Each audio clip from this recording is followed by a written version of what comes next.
السلام علیکم ناظرین، ڈی ایم ایچ نیوز کے ساتھ میں حفظ العیوبی نظر ڈالتے ہیں اہم خبر پر۔ لاہور ٹیسٹ بار کے الیکشن 2025 اور 26 کی الیکشن کمپین اپنے زور و شور سے جاری۔ فرحان شہزاد، شہباز بٹ، قاری حبیب الرحمان زبیری، عامر قدیر، افتخار چودھری گروپ کے امیدواروں کے اعزاز میں تقاریب اور اناؤنسمنٹ۔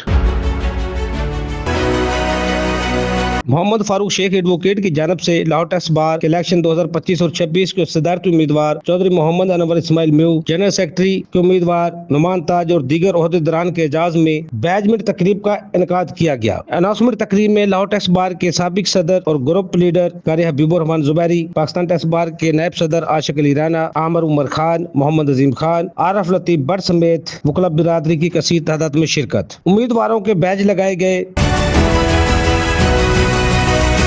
تقریب میں مکرم فاروق شیخ، محمد عظیم حفیظ، میاں نسیم، میاں نعیم، شیخ شبیر، عارف، شاہد، سعد عارف چارٹر اکاؤنٹنٹ، خورشید راؤ، تجمل عباس، ذوالفقار علی بخاری، تنویر قریشی، شہزاد احمد درانی، نثار سیخو، چودھری محمد آصف رحمان گارڈن والے، چودھری محمد انور سمیت وکلا برادری نے کثیر تعداد میں شرکت کی۔ محمد انور اسماعیل میو، رانا مبشر حسن، نعمان تاج، ملک عدنان یونس اور صوفی عتیق خان کی فل ووٹ اور سپورٹ کا اعلان کیا گیا۔ آخر میں محمد فاروق شیخ ایڈوکیٹ اور مکرم فاروق شیخ ایڈوکیٹ نے مہمانوں کا شکریہ ادا کیا اور 12 اپریل کو ووٹنگ کے لیے آنے کے لیے لازمی تاکید کی گئی۔ مزید خبروں کے لیے دیکھتے رہیے ڈی ایم ایچ نیوز۔